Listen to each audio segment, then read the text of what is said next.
And welcome back to Captain Reviews. This is episode number 17. In this episode, I'm going to review the next 5 builds that were posted to my Discord. If you'd like your build reviewed, you can go ahead to the Discord link that will be in the description, and it'll be reviewed there. Thanks.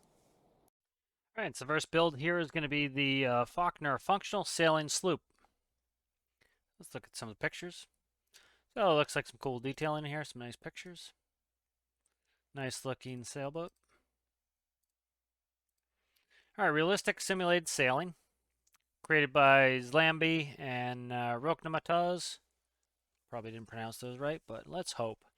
General information, the 1-31 Faulkner. This is a sailing ship with fully functional sails. You'll need a modified workbench to spawn it. I'll just spawn it with a add-on. It only takes 5 minutes. Here is how to do it. Also, if you're having trouble sailing it, read how to sail in this section of the description. I like the detailing. It looks nice. Features 20 knots top speed, 6 cannons, 143 rounds of stowage ammo, 304 coal, working torches, shoot the modular engine cylinder with a pistol below them. Manually cranked anchors, manually cranked sails. 31 meters long. The boat will start to creak if it has flooded a certain amount. So if you hear creaking, use the bilge pump. Realistic simulated sailing system. Power is affected by both wind speed and angle, so angling your sails well is important. Heeling is modeled, so the wind will cause the boat to tilt over. This is also affected by the angle that the wind is hitting your sail and the angle of the sail to the boat, just like in real life. Irons, no-go zone are modeled, so try to sail directly in the wind, result in sail flapping. All right.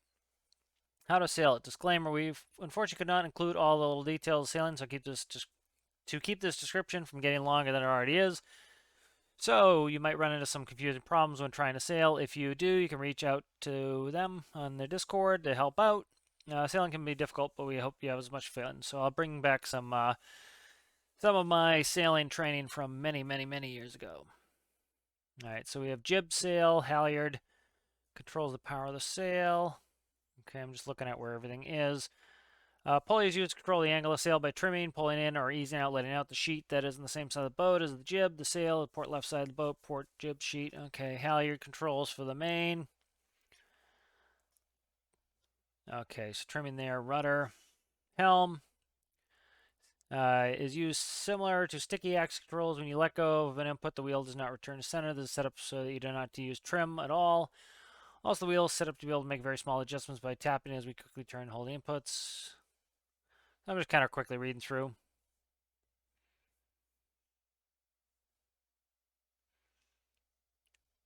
All right, I'm not going to go through all of this. It'll take forever. So I'm just going to quickly kind of go through and I'm going to play with it. So I know a reasonable amount of sailing, so should be able to figure out a lot of this on my own. All right, so I spawned this with an add-on, so that is then really cool work on the decking here. Let me see if I can't get some. Let me get rid of this fog. I'll turn wind up later, but this will let me look at the deck a little bit better. Really nice work on this. You can see all the little nail holes and everything. Very cool work on this. This is really well detailed here. I like this a lot. Oh, that looks like it's XML. I don't want to walk on that. There's the anchor. Nice work on the anchor. The anchor looks nice. Good work throughout. Nice keel on there. Cannons. Let's go downstairs really quick. I'm going to kind of get this away from the dock here so I don't have to respawn it. But a lot of ammo. Really neat detailing in here. Very cool. I like this a lot. This is well detailed in here. Very cool in here. Nice detailing work in here. It feels nice and compact, like you have to crawl around, which is nice. Okay, so I'm gonna try to wing a lot of this. All right, so let's put on some wind. And I want to kind of blow to the right there, so I think I'm heading north now. Let's go ahead and let's put in some wind. All right, so that's good. The wind's blowing from over there. All right, nice. So let's go ahead and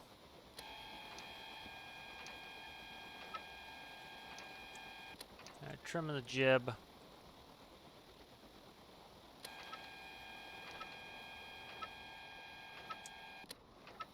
All right, and so let's see. Will this turn us? That's the question. control handle. Let's see what the H menu has to say here. Nothing. Okay.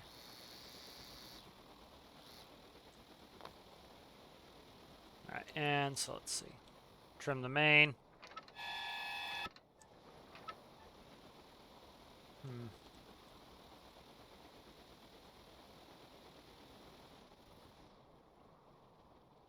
So, interesting here.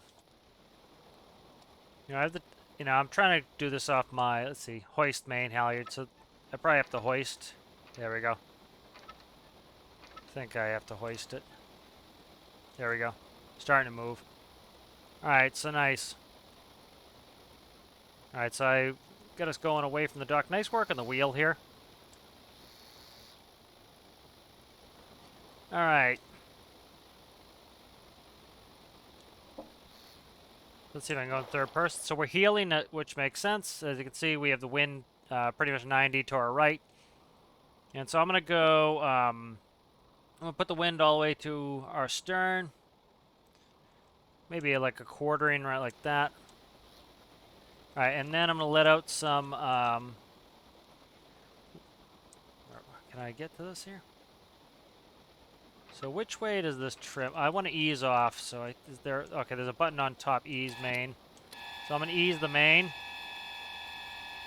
I want to put the mainsail all the way out. There we go. Because I'm going to put the wind to our stern. And so I want the sail like 90 degrees to me. Okay, good. So that's working out well. So this is neat. And so I want to do the same with the jib. I want to ease off the jib. Drop jib. I don't want to drop jib. I want to hoist the jib. I want to ease off the jib. There we go. So it's pretty logical, and it works with some real sailing, knowledge. You can start getting running here.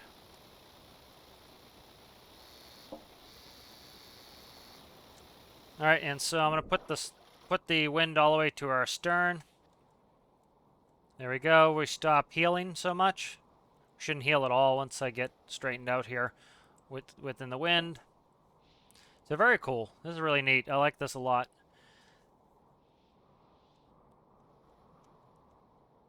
And I don't know why we're slowing. Does it feel like we're slowing down? No, we're picking up speed now. But neat work on the wheel. I like that, how you have the handle in there.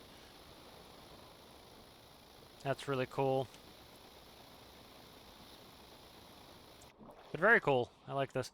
So I'm going to try to try to think how I can. So I'm gonna tack here. So I'm gonna tack and wait for the boom to come over my head. Hopefully it doesn't hit me in the head.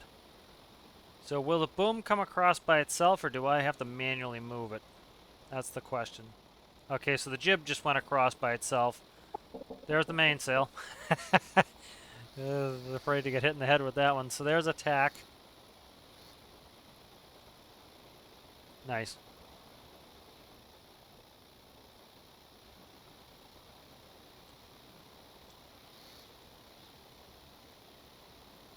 You got a good heel going here. Because we're about we're into about 90 degrees to wind, so that's why. That's jibe. We could ride straight ahead. We don't have to tack and jibe if we're going away from the wind, but I'm just wanting to do it. Let's come about. Let's come about, and we'll go into the wind a little bit. You can't go straight into the wind. But what you do is you come in, let's maybe like a 45. So we're coming about.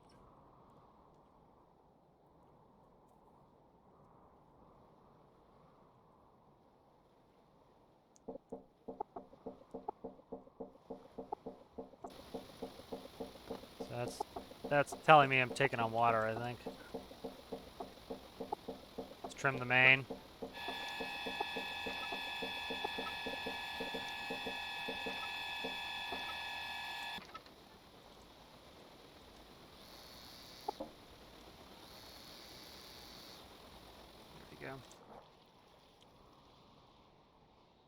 So it's going to be tough going, you know, toward the wind here. Again, we're not going in the wind. We're keeping an angle on it, but we're moving again. All right, good speed on that. Let's jibe. So we're going to come across the wind. As you see, it will get in there and they'll flap. That's what happens in real life. The sails will flap at you when you go straight to the wind. And we should expect the boom to come across. Nice, so we're able to sail back as well. So this is really cool. I like this a lot. It's neat. It's intuitive.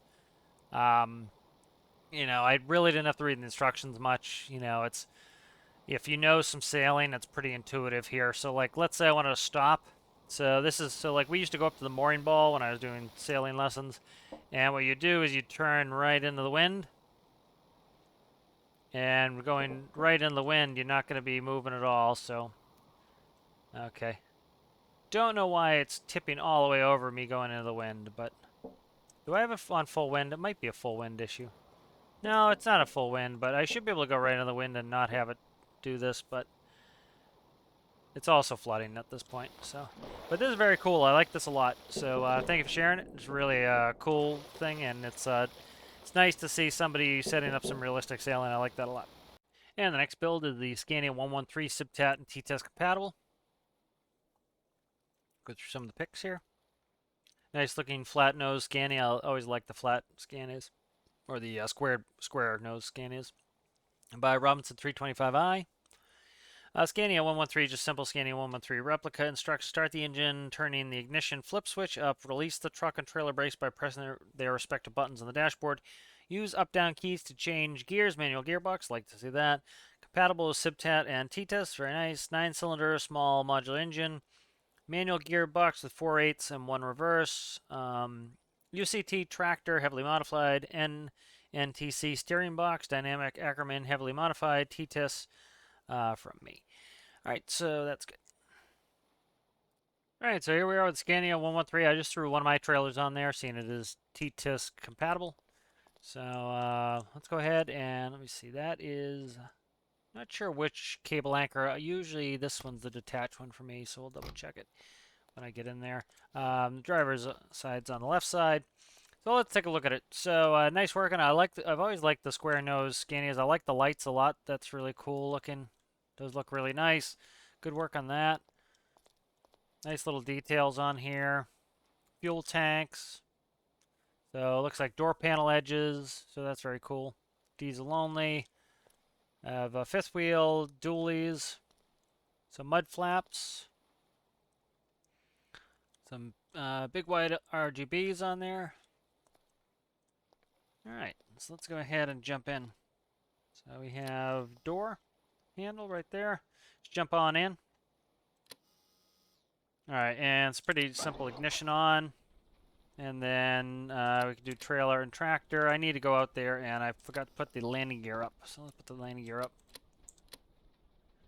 Alright, put the landing gear on the trailer up. Won't be able to tip this trailer, I don't think. It doesn't have the tipping control box on there. I don't know if I ever released anything.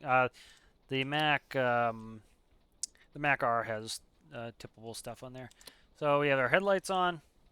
So those look good. I really like those. Those look neat. So some chicanery in there to make those work. That's cool. Nice simple cabin here. Alright, what else do we have there? Hood latch. So interior hood latch. There's our motor. So that looks cool, like that. Grab that. Let's see. Steering's AD, WS throttle, up, down is change gear. Left turn signal 1, 2, and 3. So let's go ahead. 1 is left turn. So as you can see, it's also doing the trailer. 3 is hazards. We get hazards on the trailer there, and there's the other one. Good. And so let's go ahead and get moving. So brakes are off. And I need to gear up.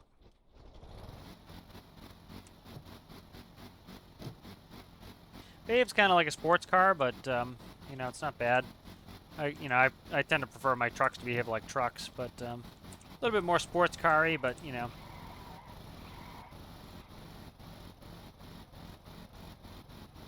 Yeah, a little bit sports car-y for me, but it's not bad. It's definitely hauling nicely. What's my speed? Yeah, doing a pretty good speed. You know, reasonable speed for a truck. It's not, you know, it accelerates probably faster than a real one, but not by much. Whoa, a little bit. That's me trying to turn at full speed, so doing a rollover. Really, really sensitive nose wheel steering, but it's not bad.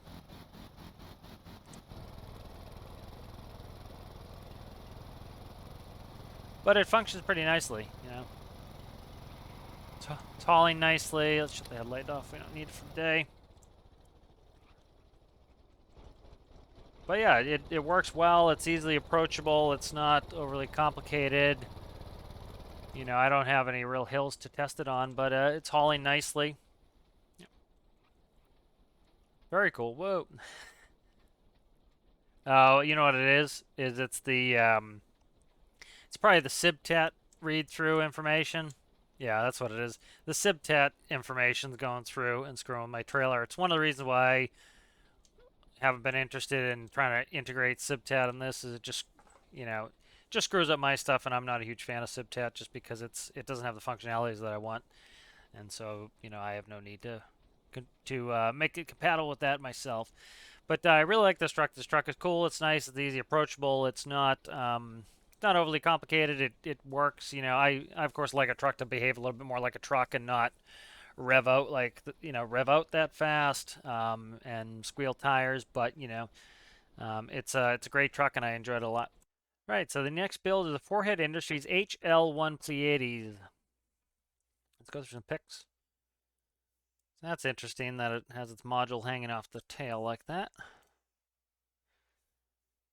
So there it is on the side. Reminds me of one of the cockpits in Kerbal. Very cool. Alright, so this is by the FOD.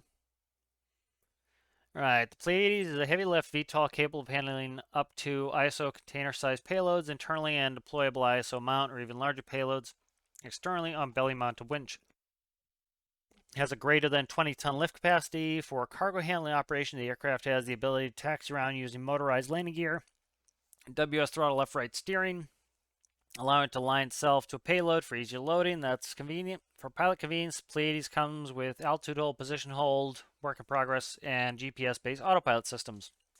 Additionally, the aircraft is furnished with a med bay, a sleeping cabin, and a variety of commonly used equipment for hauling and or rescue work. To start, sit in the pilot's seat, front of cockpit. Turn on master power, left armrest, turn on fuel pumps. We'll go through that as I fly it. I'm not going to bother loading up cargo. I assume it works. If the loading mechanism gets sticky, we can read all that if you want to load. This is very popular in the workshop. Let's see. Issues / whip features. Implement, improve position hold, fine tune some PIDs, cargo handling, arm, glitch wall ceilings, updates. You can go through the updates as you like. Alright, so here we are with the Pleiades. So it looks really cool and futuristic. I like this. You know, often I'll go in and I'll look at just like some sci-fi vehicles, and this looks very sci-fi cool to me. A lot of turbines on here. What do you have? I don't know if they're full turbines or if that's just inlet fans for decoration. No, those are ducted fans.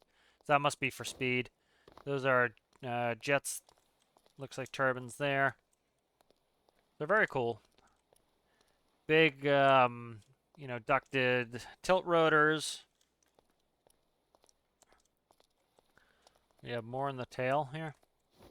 So big fans on the tail there. Very cool. So I really like the design of this. It's kind of has that sci-fi design. It's really cool. What is this? Service hatch. Let's open that. Nice. So jet in, jet out. That's cool. Nice, nice screen on that. I like that a lot. That's really cool. It's always nice to have a ground service panel. What is this? What do you? Okay, so we can put it in on either side. This is kind of duplicate panels. What do you? Toggle ladder. Heater is in here.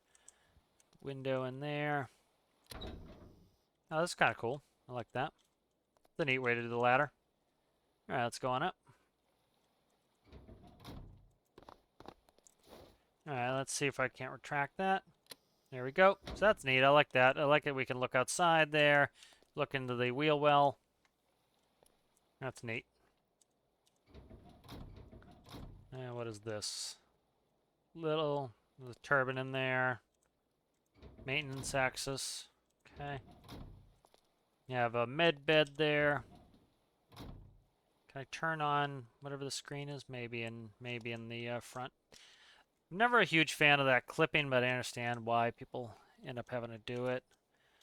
It's very immersion breaking to me when you see that. It's just, you know, I understand why people have to do it, but it's just, I find it to be pretty immersion breaking. Let's lower the ramp. So that's the middle position. We also have, you can go down all the way to the ground. That's neat.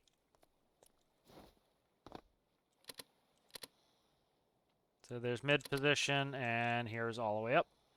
That's very cool. A little bit of clippage here and there, but, you know, it's not bad. A lot of seating in here. Very cool. I assume we probably have a pretty symmetrical side on this. Yep. Pretty symmetrical.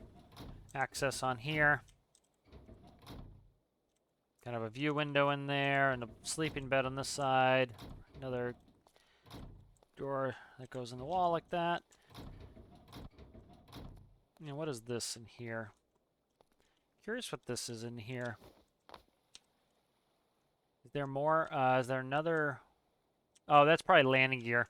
Yeah, so like everything's visible. That's kind of neat to be able to see like your gear come up. All right, so sit in pilot seat, front of cockpit, turn on master power, left armrest. All right. Where's that? Master power right here. Okay. Let's see. Turn on fuel pump, center console. Center console. Okay, where are you at? Is this it here? That's infrared, laser. I don't know what that's about. Wonder what T does. I don't know. Channel 1, channel 2. Winch up and down. Oh, I'm not in the pilot seat. Okay. I got confused there. It's the front seat, front of cockpit. All right, so that was me being in the wrong seat. Okay, that's why it was left armrest. I got it now. I've got it now. All right, center is fuel pumps. All right, turn on engine power and throttle rotor drives RPS to maximum. Okay.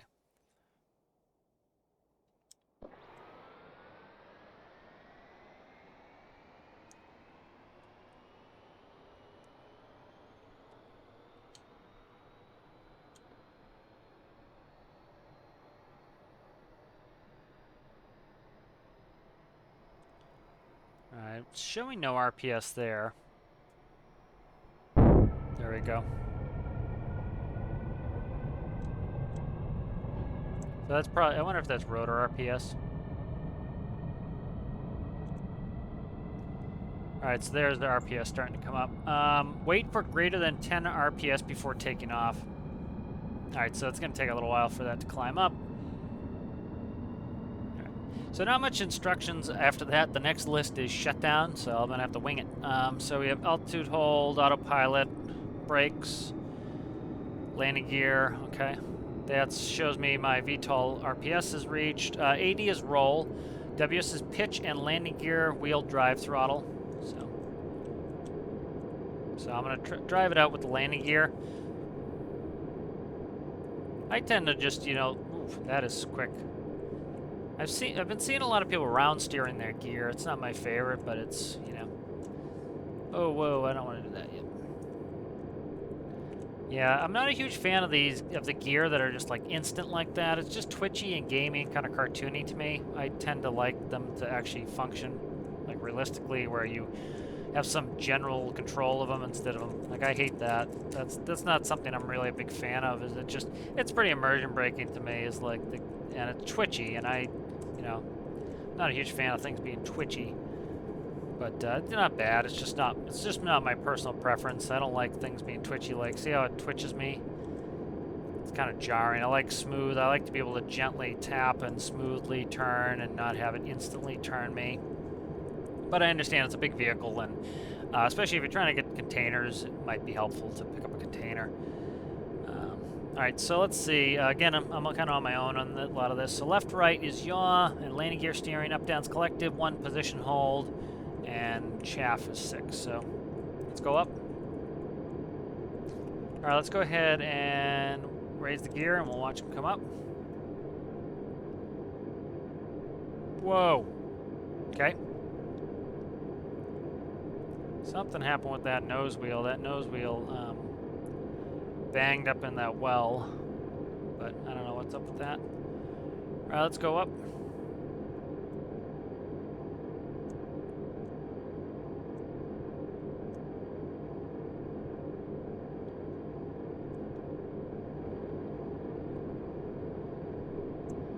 All right, so again, not much in the way of instructions here. Let's do click position hold. Our position hold is armed. Let's move through these pages. Nope. So we have engine 1 and 2 RPS, pressures, autopilot target distance, rotor tilt. All right, that's rotor tilt. All right, so let's start tilting our rotor. And I'm going to hold it as I tilt it. So nice and stable. You know, I tend to like to have a little bit more manual control. You know, I don't think I can really do that on my own, but, you know, I understand why a lot of people don't like manual control, as they like to be, you know, a lot of people aren't pilots, let's put it that way, and so they, you know, they could use the help, so I certainly get that, but as a pilot, I tend to like to have a little bit more manual control, just because, you know, it tends to get a little boring for me if it is too automated, because, you know, so is this zoom not working here?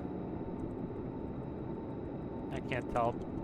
Oh, there we go, it's working. It just, I needed to hold it. It wasn't, it's a very small increment, which is nice for small, fine maneuvers. So what are we going here?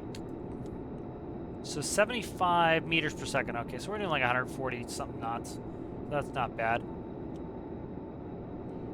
Let me see how it flies. Fly, ooh, doesn't like that at all. Let's give it a flight.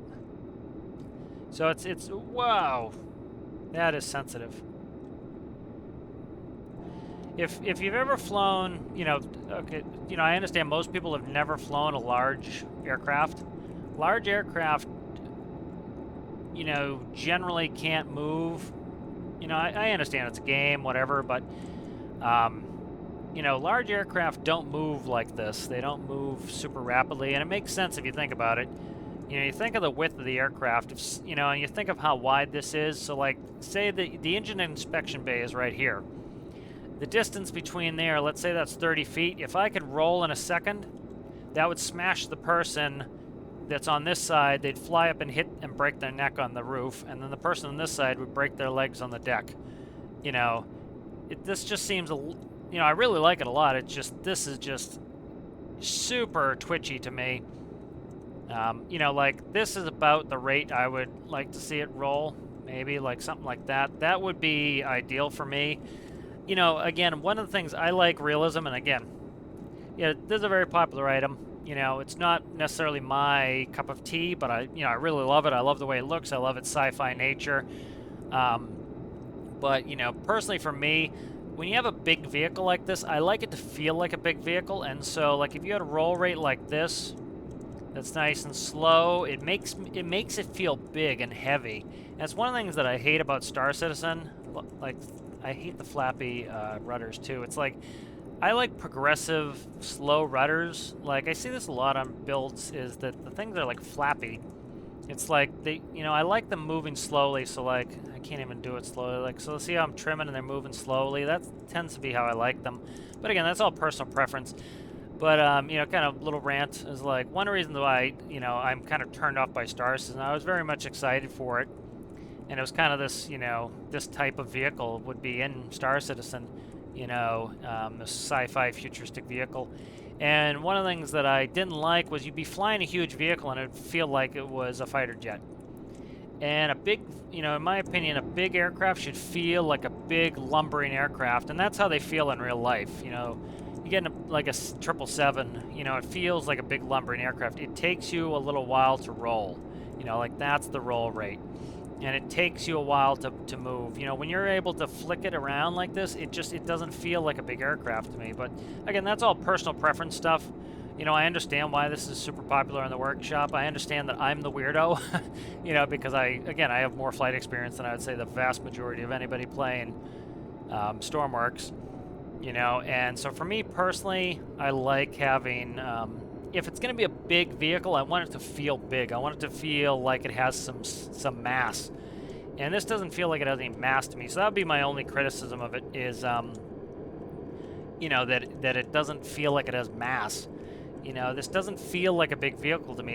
It looks big, but it feels like it's a tiny little thing because it's flicking around. In real life, I like a big vehicle to feel lumbering. And so that's cool. That's kind of how I prefer it. Let me see. I'm trying to see where's my brake. Let me put on the brakes really quick. Okay, I really like on these. On this, if you noticed here.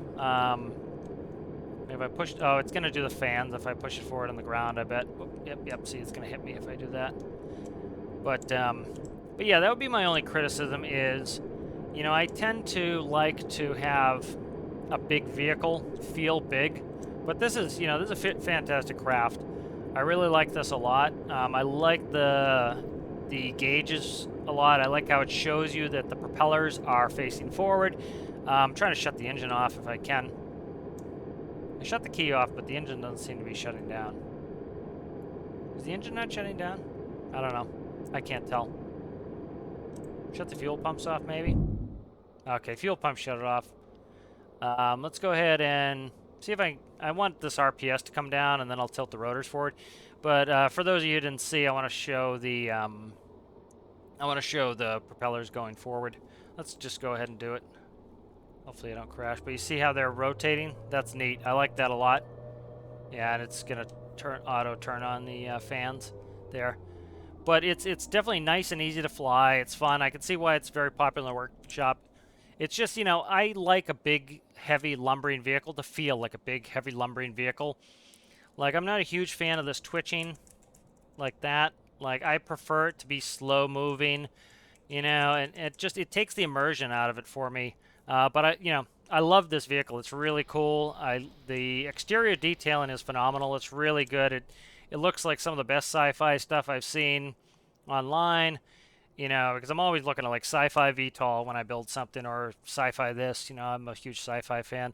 So I love the detailing. Detailing's fantastic. Like I love the way those exhausts look for the fans and the way you've integrated the fans. I like all the turbines and the fans on the inside. That looks really cool, and the angles are really great. All of this is good. Like the angled lights are really good. So all that's phenomenal. The Lewis screens are great. I really like all the Lewis screens. Like I said, the only thing that I really like is a big vehicle like this. For me, I like it to feel like a big vehicle, and this doesn't feel like a big vehicle to me, but that would be my only criticism. It's a great vehicle. Flies really well. I can definitely tell that, why it's so popular in the workshop. Again, just my only thought is that I'd like it to feel like a little bit of a bigger vehicle. You know, I like a big vehicle to roll slowly. If this, say in real life, this would probably weigh 300,000 pounds. Especially if it can hold 20 tons. This vehicle might weigh 300,000 pounds. This doesn't feel like it weighs 300,000 pounds. This feels like it weighs 3,000 pounds, and so I kind of like it to be, a big vehicle to feel that way. Have slow roll, have slow pitch, I want it to feel like a realistic vehicle. But that's, again, most people don't have realistic flight training, so they've never flown a big vehicle or been in the cockpit of a 777 and understand what that feels like. But I really like the vehicle a lot. The detailing's excellent. It flies really well. I don't have any complaints with that. I was easily able to fly out, come back, land. It's very intuitive, even though there weren't much in the way of instructions. Like I didn't even read the shutdown. I just went through it. It's very easy and approachable, and certainly understandable why this is very popular in the workshop. Is people seem to, definitely the majority of people, again, don't have the experience of operating heavy machinery and aircraft and stuff like that. So it's just, they need something that's approachable, and this is very approachable. Somebody who doesn't have the experience, who's never flown anything in their life, can easily jump in this build and fly it. And for most people, that's what fun is. And so, I think this is a great vehicle, and I can definitely see why it's so popular. All right, so the next build is the MA-723 Diamond Private Plane. So this is a new version of one that was built for my Build Challenge Alpha. And so should be somewhat familiar, I hope. So some nice pictures here. It's by Kermit.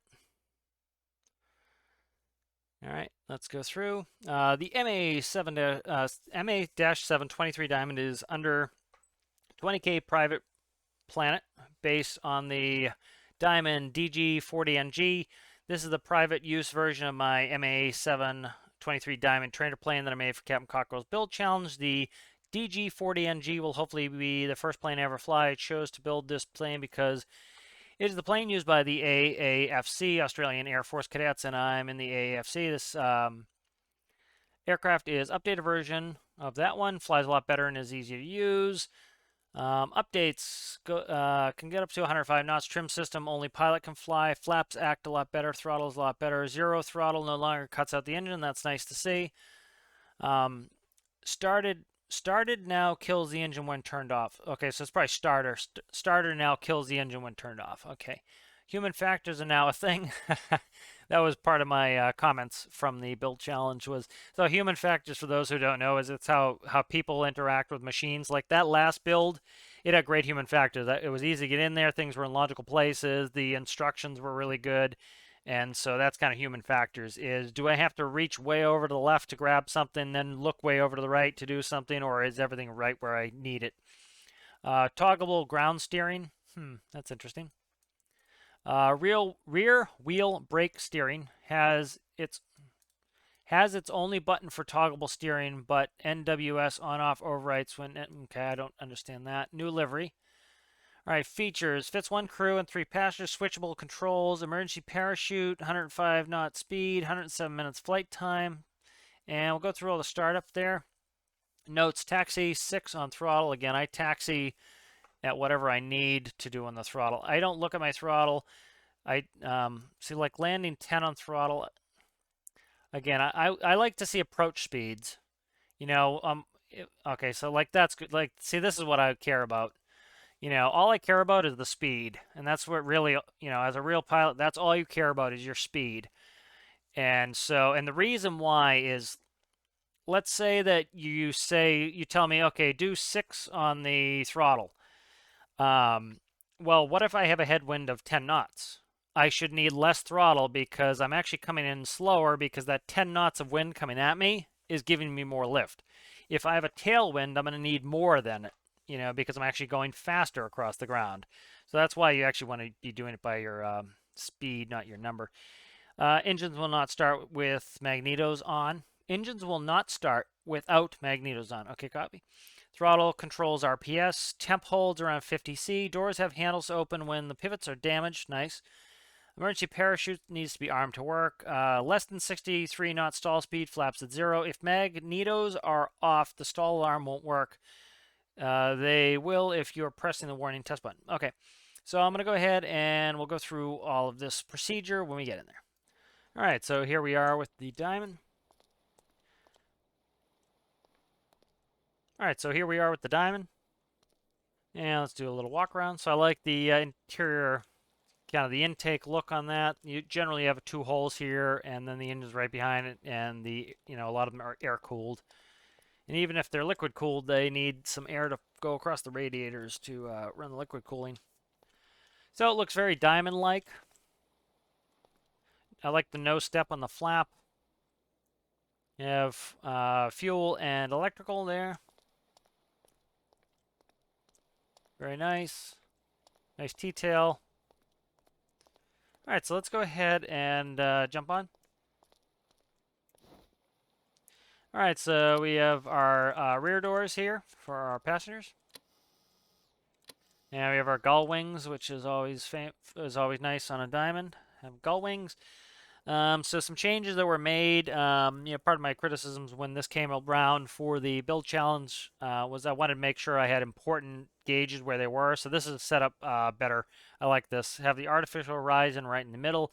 Have my airspeed there, and that's so that as I'm flying here, I can see this. And so, for example, what I talked about when I was kind of grading this for the challenge was, let's say that this goes out to 105, and I know my approach speed is 65.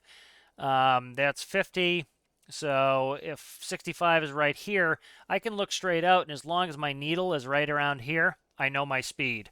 And so I can look out the window where I'm supposed to be and use my peripheral vision to see that the needle is there. If the needle starts creeping down, I know I need to add power. If the needle's creeping up, I know I need to reduce power. So that's really nice. That's helpful. All right, let's see. Low fuel, low bats, RPS, fuel, trims, trim, NWS, flaps, control switch, low bats, low fuels, install, flaps, up and down, rear wheel brake steering off, okay? Parking brake, all right. Starter, bats, warning tests, nav lights, strobes, beacon, landing taxi, mags. There's my throttle. Radio frequencies, let's see, 1 is radio push, 2 is brakes, 3 is trims, NWS toggle. I always like to see on the H menu the controls. That's always helpful. Let's go ahead and do startup. So battery on. Okay. I would just, this is a little picky, but I would put battery here to kind of go on a line, but again, it's not a big deal. Battery there. Beacon is going to come on. Beacon. So let's check the beacon out. We have a nice tail beacon there. Nice. Let's see. Nav lights on. I wouldn't turn those on unless it was nighttime strobes. I wouldn't turn on strobes unless I'm ready for takeoff. Parking brake's on. Parking brake is on. Magneto's on. Magneto's on. Something's up with my mouse. There we go. All right, magnetos are on. Starter switch on. All right, so this is good. The p-value definitely on that could be, see how flicky that is? So I would index that gauge. So the bottom of the gauge should be 0. The top of the gauge should be your max RPS.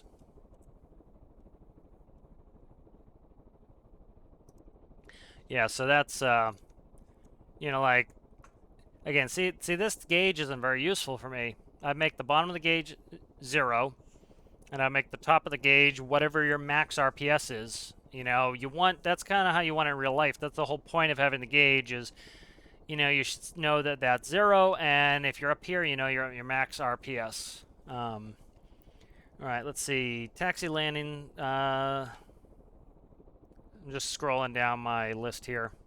So generally, I would put, so nav lights are fine on, I put that on like a taxi checklist, but it's fine on the start checklist. But so like you would turn your nav lights on at nighttime or in low visibility. So if you had fog in there, you turn your nav lights on. Again, to help you. You don't turn your strobes on until you're ready for takeoff, generally.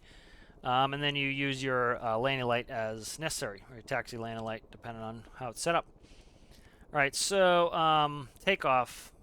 So let's go ahead and taxi out there. So I'm going to release the parking brake, start taxiing out here. All right, so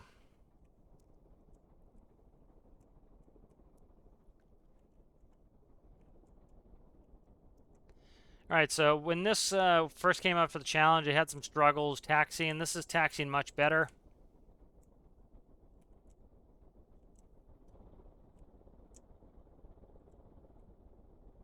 Yeah, this is taxiing much better now.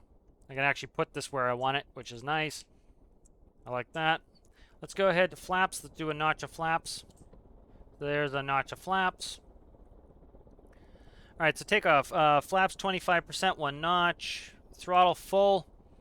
Rotation speed greater than 63 knots. Flaps up. Positive climb. Okay. I'm assuming my throttle is up down. I don't know because it's not on the H menu. So let's try that. So let's, we're on the runway. Let's go ahead. Strobes, navs, taxi landing. I would also, it would be nice to get rid of that smoke a little bit, but it's not the end of the world either.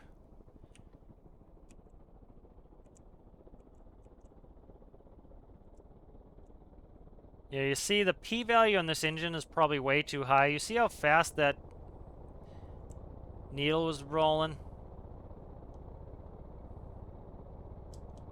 Alright, so like I said, I didn't even have to look at this airspeed because, again, if the gauge is indexed right and I know 105 is my max speed, I know, I didn't shut the door here, let me shut the door.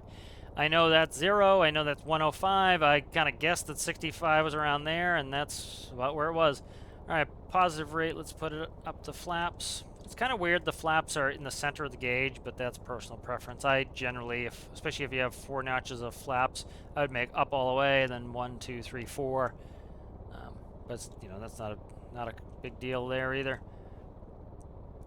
All right, so let's go ahead and we'll do a pattern here.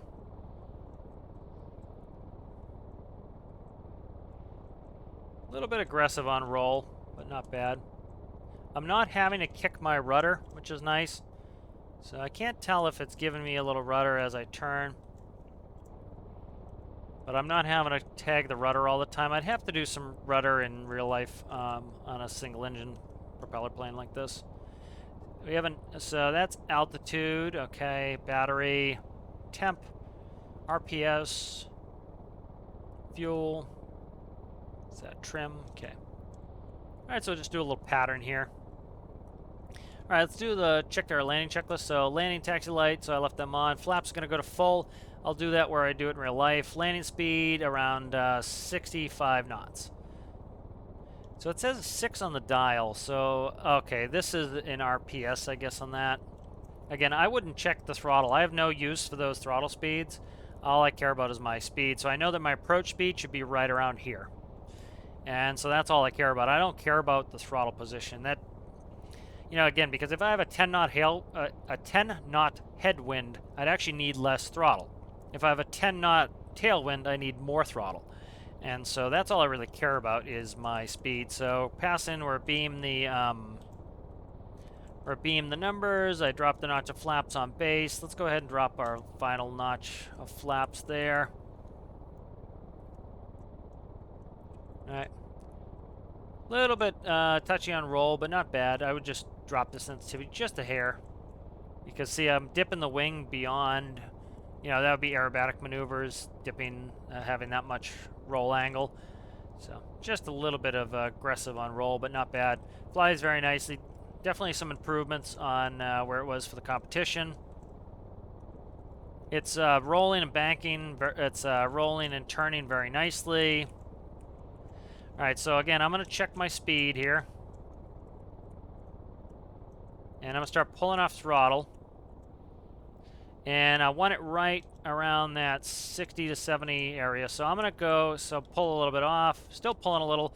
So now I'm looking perfectly at the runway. So this was one of my criticisms of this aircraft on the challenge was I couldn't really see my speed. I can look at the dial now. I see both my speed and the runway at the same time. Perfect. Flare, flare, flare, pull power, power, power. Nice. And that was, what did I do? Tail strike? That was me tail striking a little bit. That was a me problem. Again, in the game, it detonates. Even if that hit the tail in real life, it would be such a gentle. You'd hear, like I've tail strike these little Cessnas a million times. You just hear a little bit of a grinding noise because there's actually like a little metal tab there. I'll show you this tail strike tab. So that certainly wasn't a this aircraft thing. I was actually trying to fly like a Cessna. What we'd usually do was we would hold the tail off the ground longer. And so that's actually what we do is we keep the nose wheel off the ground, and that would help you air brake, essentially, so you aero brake. And so I bet I just hit this and it caught. So that's certainly not anything wrong with this. What I would actually, I wonder if you could do this, put a pipe or something back here. Let me see if I can find a tail strike tab. So here, I'll show you some tail strike tabs. So like this is what you might have in a jet. You have this tail strike tab here. So this would actually go down, prevents tail strikes. See if I could find one for a Cessna. Yeah, so like right So this one has a wheel on it. That would be even better. So like, see this? That's essentially what they put on. So you put a bolt through there, and it's just a piece of metal. And so we've scraped these 1,000 times in training. I don't think you can see one on there, but like right back here, you'll have a tail strike tab. In game, it caused detonation. Like you can see, here's a tail strike wheel. So if you came down, that wheel would prevent that. So I wonder if there's something you could put in there in game. Um, to prevent that. But that's more of a me problem. Like we used to hold the tail off as much as we could, and again, that's for aero braking. As if you could keep the, like, see here, if you keep this attitude and you keep the nose wheel off the ground when you're on there, you can slow down. So I was kind of doing some stuff I do in real life. But there's a tail strike tab there. Where else? These pictures are horrific. I can't really see anything. Yeah, these pictures are bad. Like that's a tie down there, but there was often tail strike tabs on there. It's just that little piece of metal that I showed you. This is a tail strike tab here. Um, it just, this hangs off the back. This would rub on the ground, and if this got worn out, which it probably never would, you just replace it. But definitely that was a me issue. That was nothing wrong with this. It flies beautifully. It flies much better than it did before, and especially I would say that it flew well before. It was easier to fly on approach because I was looking out the window and I could see on the gauge right here. So the only criticism I'd have is RPS gauge. I would index that. Make the bottom of the gauge 0. Make the top of the gauge. Make the top of the gauge whatever your max RPS is. So again, I would go in there because it's flickering around, which isn't really helping me. So like, yep. It's set to 0 and -1. If you're set that to 0, whatever your max RPS is going to be, or it's going to be RPS. So let's say 20. Do that, and then the needle will gently move. It won't be flicking, distracting me like that. But it flies really great. Definitely a lot of improvement from the competition, and I enjoyed flying it. Thanks. Right, and the last build here is the Jet/Fighter Attacker FA-01 Jackboot. So a very interesting design here. Very interesting. Just the one picture here. It's by Skelbton. Oceania's first jet fighter, entering production in 1950 and staying in service until 1973, ending its life as a seed platform. aka Wild Weasel, as the U.S. Air Force call it. She survived 2 minor conflicts in the South China Sea and a brief period of radical military disarmament when a pro-communist party gained control of the parliament from 56 to 58. Suppression of enemy air defense is what SEAD means. Specifications: 134 kilometer range. So that would be like FJ Warner to Tajin, and maybe another 10 kilometers after that. Top speed 302 mph. Service ceiling 50,900 feet. There's meters. There's a joke. There's no max altitude. Armament, cluster bombs, and autocannons. Takeoff guide: throttle to 0.25. Again, I don't care about throttle setting on takeoff. I care about rotation speed. That's how you take off in a real airplane. What is my rotation speed? At what speed should I be rotating? Again, if you have a headwind, your ground speed is going to be different. You're going to need less throttle to take off. If you have a tailwind, you're going to need more throttle to take off. 2 starter, 3 taxi. Okay.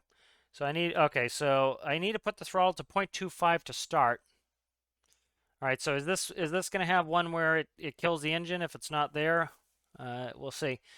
2 starter, 3 taxi, throttle to 1, so 100% throttle for takeoff. Okay, that's fine. I'd like to know rotation speed, though. Like I said, the only thing I care about is rotation speed on takeoff. That's important to me. 5 gear up, Y trim access. So again, I'll trim as necessary. And so some basic instructions there. So we'll see how we do. All right, so here we are. Let's take a walk around. So we have our turbine inlet there. Tail dragger jet. There weren't many tail dragger jets. So this is interesting, having a completely having these like this. That's interesting. Definitely different. It has the mid-tail horizontal tail plane, which was great for getting into unrecoverable stalls. You'd essentially get at a critical angle of attack, and the airflow would hit the main wings, and you'd get no airflow over your elevators, and so you couldn't push your nose down in a stall, and you'd just pancake it in the ground. So that's why you don't see a lot of those. Is you get a too high angle attack, you stall at your tail, and then you can't recover. That's why, they stopped doing that.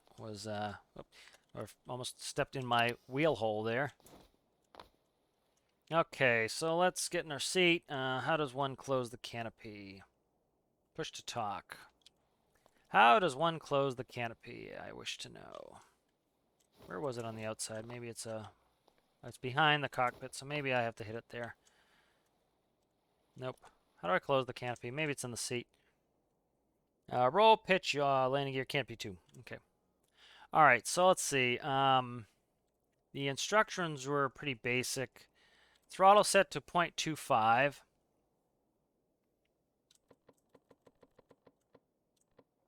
Okay, that's close enough. Starter. Is that on my thing? Starter right there. Ammo count, RPS, fuel level. Alright, let's see if bringing the throttle back kills my engine. Yep. Your engine should not die if you bring the throttle back. Alright, so it's very simple. All you have to do... So see that? That shouldn't happen. This is all you have to do. If you want the minimum value on your engine to be 0.25, go like this.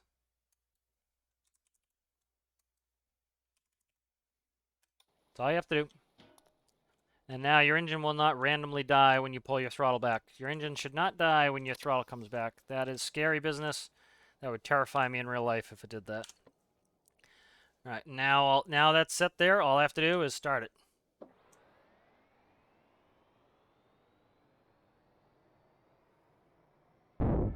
And now my engine runs. Throttle's all the way back, engine runs. AD is roll. Wow, another one of these with no progressive roll. I don't know why people do this flippy flappy. The sense that I just don't know why. Doesn't make sense to me. Ailerons move pretty slowly, even in jets, even in fast jets, that's excessive, but again, personal preference, I guess, but those are like, it's like an on-off switch, so it makes it so that it's very jittery to fly. Yeah, see, it's all jittery like that. Not a huge fan of that. Space autocannons.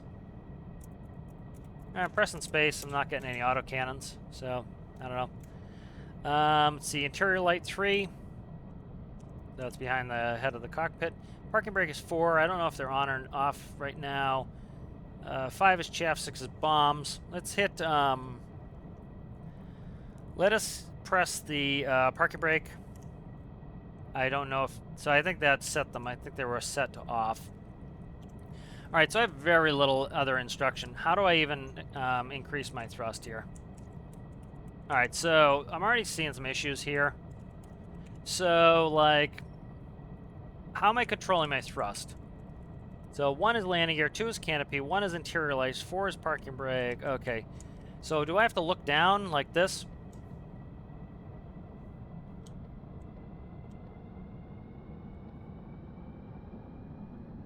Alright, so it's probably doing it off the spoiler, which I wish the devs would actually use realistic terminology.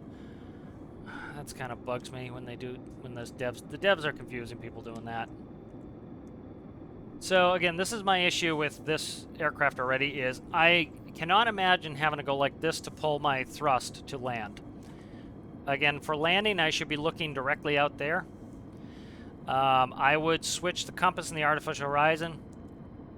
All right, I would set this up to be a standard cockpit. Standard cockpit is artificial horizon here, airspeed, altimeter, compass. So yeah, kind of this set up randomly. I would do artificial horizon here, compass here, airspeed here, altimeter here. So almost kind of reverse of what you have. That would be kind of what is realistic and what is where it should be. So I think the spoiler is that stupid jet spoiler in the back. Wing spoilers are what, what we really think of spoilers as. So I'm just guessing here because, again, we don't have much in the way of instructions. And I have to look down here to do it. So I want, okay, so spoilers probably have to be 0. I don't know why there's even a spoiler on there. What is the point of that spoiler? I don't get it. I just don't understand what the point of that is. You know, are there wing spoilers that I don't know? But again, there are very little instructions on this on the, you know, that's one reason I go to the workshop page. You guys did. All right, so see, like I have to look. You know, I should be looking out the window at the whole time. So, you know, in real life, you would be looking out the window and have your hand on your thrust levers.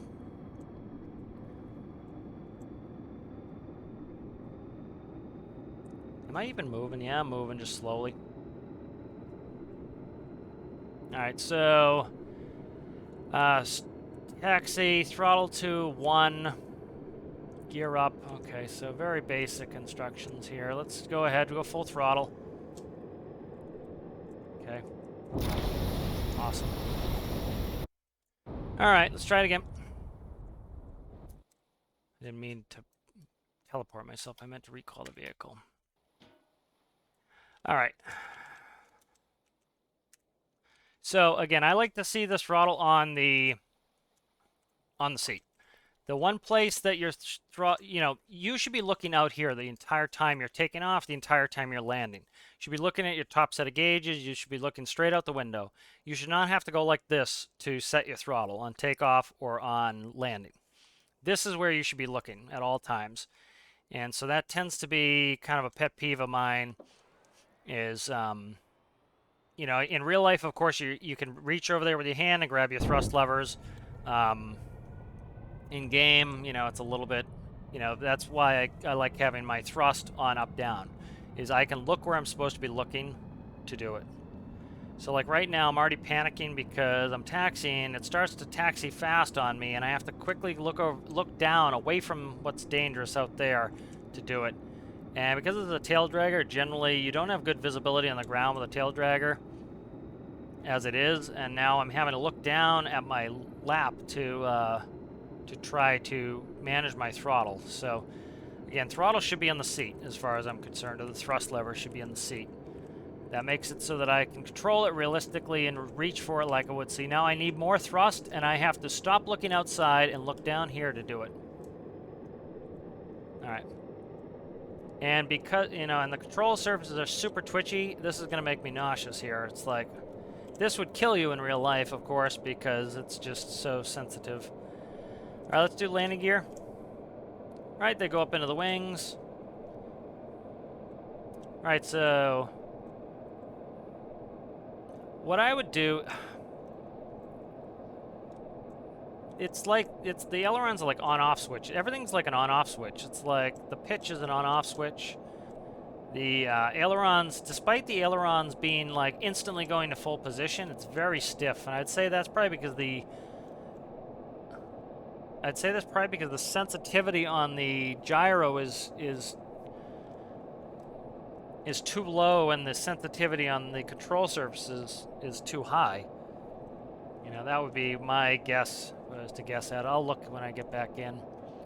But let's see. All right, so airspeed, again, it would normally be here. It's over here. That's just a little bit non-standard. But again, going with a standardized system is always nice because it was standardized for a reason, is so that you can get in any airplane and have it function. So see how it's like flicking up on me? That's because the elevators are like on-off switches.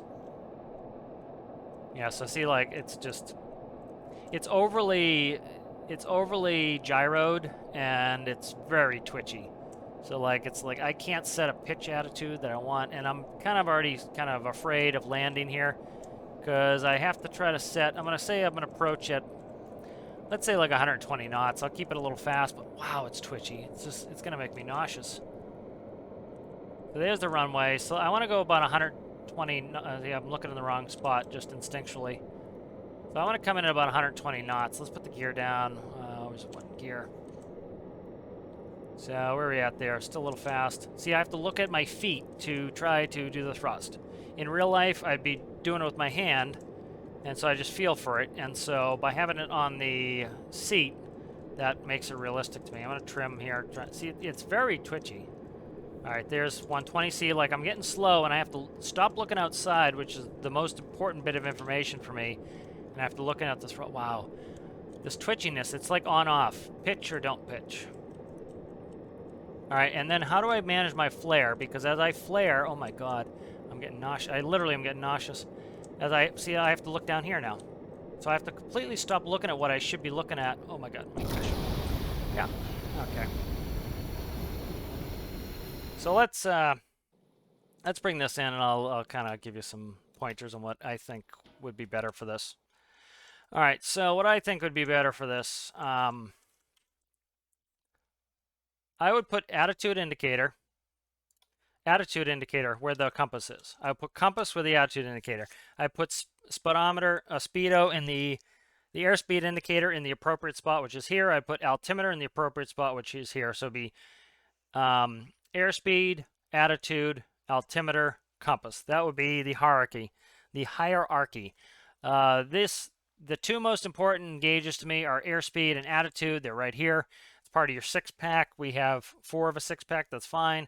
I would set them up in that way.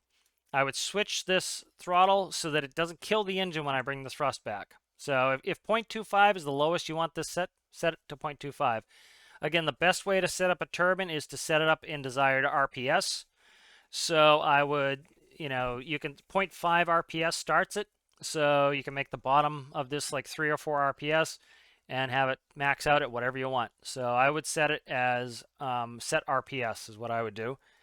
I don't know what's up with this thrust spoiler. I don't know why that's there. I assume it's a thrust spoiler. I don't know why the devs even did that. That's weird.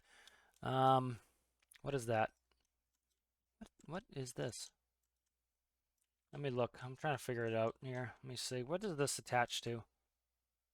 Okay, so yep, it's hooked to that silly thrust spoiler that for some reason the devs put in here. Yeah, I don't know why they do this. It's something weird the devs made. I don't know why they would do that. But anyways, it reduces your thrust off that. That's weird. I don't know why the devs did that.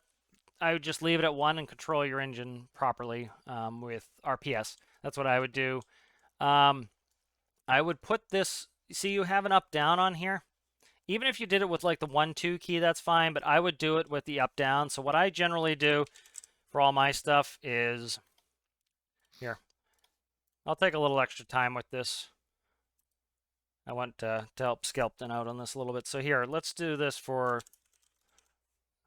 seat to thrust. Okay. All right, so let's go. All we need is 3 wide here. Let's do this. Let me check your seat. Let me make sure nothing is on the up-down. WS, up-down's right here. Okay, so nothing is on up-down anyway. So what I would do is this. So I would go composite input seat. I would do output thrust plus. I would do output thrust minus. Go in here. So I know off the top of my head, AD is 1, WS is 2, left right is 3, and 4 is up down. So I would read the number of 4. That's your up down. I put a threshold of 1. Threshold of -1, -1. Hook these two up like this. This would go up. I know I don't want the up down counter. What am I doing here? No, I don't want an up down counter. I want this like this. If it's 1, increase thrust. If it's -1, decrease thrust. That's all I do there. All right. And then you can easily plug this in. This would be thrust minus. This would be thrust plus. Now if we look at this,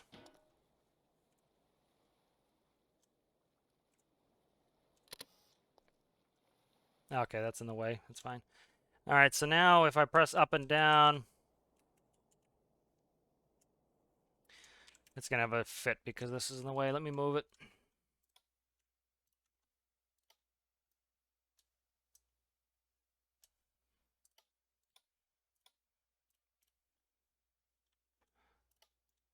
Make sure everything's connected. That's connected. Those are connected. All right, I wonder if the key switch turns on the electricity too. I don't know. We'll have to see. All right, so let's jump in the seat here. All right, so I might need to do the key to get it to move for me.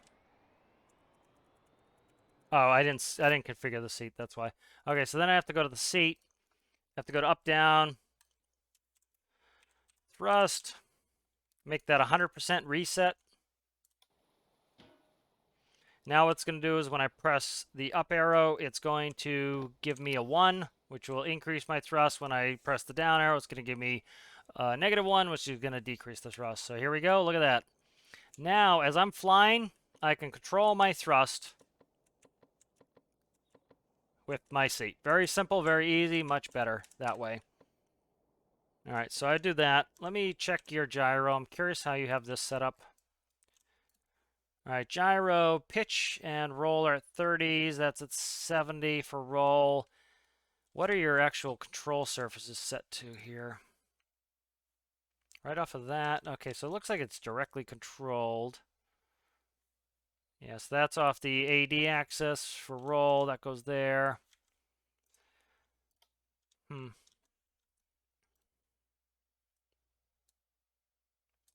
Let's just try that. See how I like that. What is this? Minimum throttle 1, max. Okay, that's fine.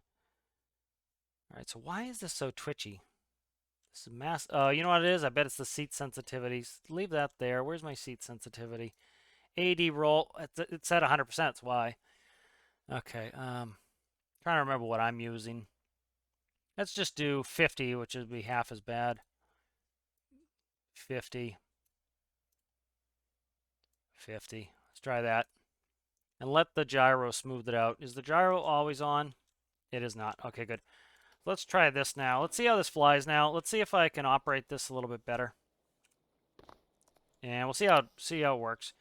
You know, I see Skelbton on my community a lot, so I'm not picking on this. I want to just give my thoughts, and he can either take the information or leave it, whatever he wants to do. But you know, I kind of like to, especially I see him a lot building airplanes, and he has put some comments in there that he's trying to get better at building some airplanes. So that's why I'm taking the extra time and kind of talking about it.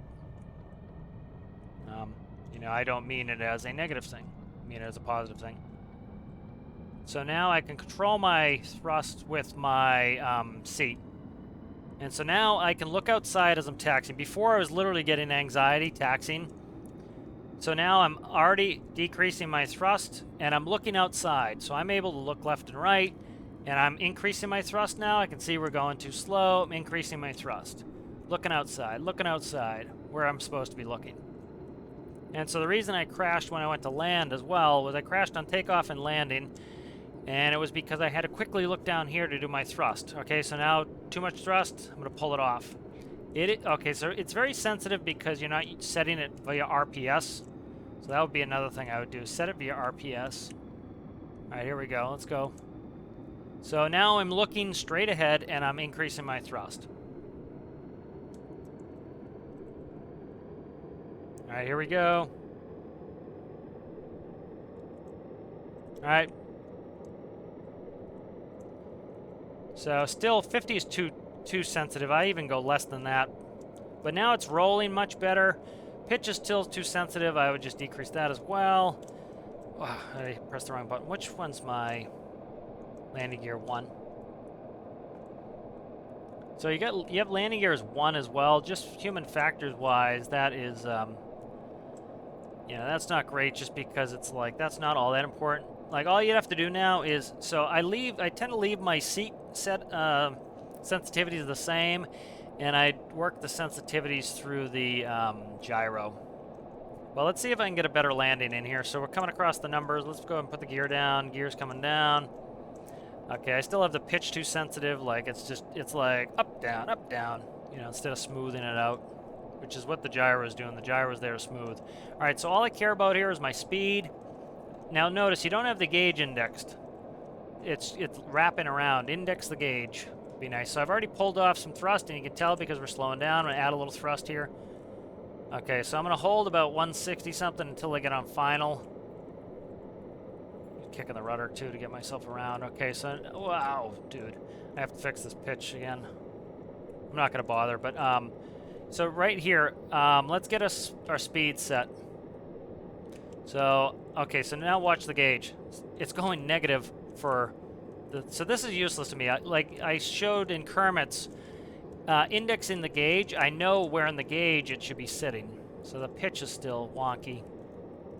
So if I know in the gauge where it has to be, I don't have to read it. I can just look at where the needle is. That's the whole point of having a needle, is you know what position it should be. Like I have no clue where it should be. Wow, dude, the pitch is bad. Still bad. Okay, so I'm gently taking off thrust, and you notice how much better of a landing that was because I'm looking outside. And now it's all the way back. All right, I can't remember what my brakes are on this. But you notice it's much easier to fly now. And so I would just tweak that. I work the pitch. You know, your seat sensitivity, I see a ton of people doing this with the seat sensitivity set all the way to 100%.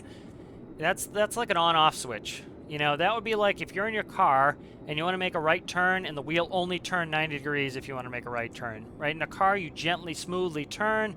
It curves a nice turn. You know, if you're making, you know, if you're going 1 mile an hour, you might crank the steering wheel really fast all the way right. If you're going 100 miles an hour and you did that, you would roll the car, you know, and the same thing in this is you really don't want that. The other thing I would do again is you have your thrust set to 1. The way I tend to do jet turbines is, I forget what my brakes are here. Let me find my brakes here. Parking brake 4. All right. Do I have regular brakes? I don't think I do. Okay. And then so to shut that off, I just hook it to the key. So really simple, quick again. For Skelbton. Let me see how you have this set up. Do you have that directly? What is this going to here? That's going to a function. What's that? 1. Okay, so you have this. How do you have this set? 1 divided by 2, x divided by 2. Okay, let me see. So that is throttle going in here. So it's taking the throttle divided by 2. And then it's spitting it out to the thrust on the engine. That's weird to me. Okay, so I don't know why you're doing this. So if you're so let's say 1. Okay, so let the max number on this throttle is a 1. Okay, so you're taking 1 divided by 2, right? That's 0.5. If that's what you want, just make the maximum on this 0.5, and you don't need the function. All right, you know that would get rid of this. You don't need that. So you don't need that.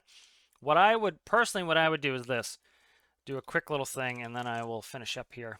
Again, I'm not trying to pick on you. I hope that's not how this is coming across. I'm trying to kind of teach you a couple things here and help you. So this would be very simple, quick and easy engine controller for this. So you need from throttle. All right, so from throttle would be your first logic node. That'd be a number input. And then I actually want to name this. We'll just do this turbine controller. All right, and then your next node here would be number output to turbine. And then you want to read number input RPS from turbine. Okay, and then we probably want to make one more for key. All right, and so that's pretty simple. So this should be ultra super duper simple here. Put a pit in here. And then if you take the RPS from the turbine, put it in the process variable, you take the your desired throttle here. Then what I would do is I generally put a clamp here. I do 0.05. That should keep you from stalling out. And 1 is max. Put that like that. Put that to there. Your key would operate turning on the PID. I just generally do for a turbine controller, 1 generally works fine in there. All right, and that's all set up. I think, do I need anything else in there? That looks good to me. And then let's say, so I'd set this up. You want to have your minimum RPS value here. So let's say, I don't know, 4. Maximum RPS value, I would say, we'll drop this sensitivity down to 5%. Maximum, let's say you want to go 35 RPS as your max. And then your start value is going to be 4 RPS. So this gauge here that I was telling you is useless. Okay, this should be 0 is fine. Your max speed is in there. So we're going like, what, 286 miles an hour?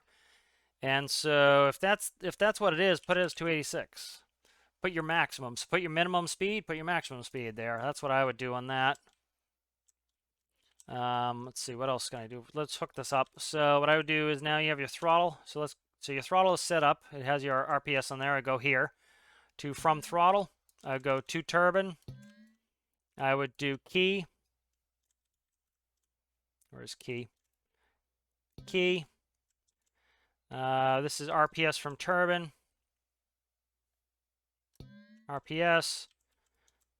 And that should set that all up. And that's going to be a better way to run it. So what else did I say was an issue at the moment was, what did I put your seat sensitivity for pitch? WS here. So that was 50%. Let's go down to like 20 on here. Yeah, let's do 20 at most on the pitch. All right, let's take it for one more flight. You know, I'm spending a little extra time on this. Skelbton's pretty active in the Discord, and so I want to kind of take a little bit of extra time and go through and help him out with this. So let's go ahead and start it up. Canopies 2.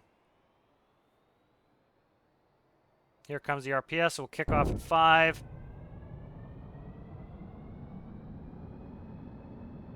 All right, so there it's holding around 4 RPS where we want it. All right, so let's increase. Now as I increase the thrust, it's going to give me a predictable number. I know what RPS, what speed. All right, we know our speed here. I'm going 1 mile an hour, 2 mile an hour. I can look outside. I know that if it gets to here, if this is 286, I can divide it. Let's without 1, 2, 3, 4, 5, 6, 7, 8, 9. So something like a tenth. So every one of these digits is going to be 28 miles an hour. So I know if that's about halfway, we're going to be taxiing around at 10. So I can increase my throttle quite a bit here and taxi out, but I know I'm only going about 10 to 20 miles an hour. You know, so that helps a lot. So much easier. Like I can very easily taxi now. I can look around because I'm setting my thrust. Before, when you set your throttle just to an arbitrary number like 1, it's going to keep giving you more and more and more power. This is going to say, hey, only give me as much RPS. So see, I say I want 14, it's giving me about 13. If I did more p-value, it would give me that. Now I'm on the runway. Let's go ahead and start increasing. Very predictable.